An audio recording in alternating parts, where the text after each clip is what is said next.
ভিডিওটি নিজে দেখি এবং অন্যকে দেখার সুযোগ করে দিই। হজরত বিশর হাফি রহমাতুল্লাহ আলাইহি বলেন, তিনটি কাজ খুব কঠিন, কিন্তু যদি এই তিনটি কাজ কেউ করতে পারে তার ফলাফল অত্যন্ত ভালো।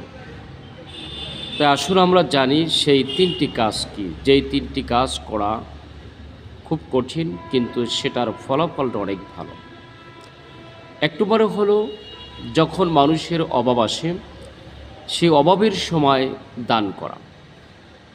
মানুষের অর্থাৎ যখন মানুষ অভাবে পড়ে সেই অবস্থায় যদি দান করে তাহলে তার দানটা অত্যন্ত মূল্যবান দান হয়। এরপরে ২ নম্বরে হলো, ভীত অবস্থায় সততা রক্ষা করা। যখন কেউ হুমকি দেয়, ভয় দেখায়, কোনো রকমের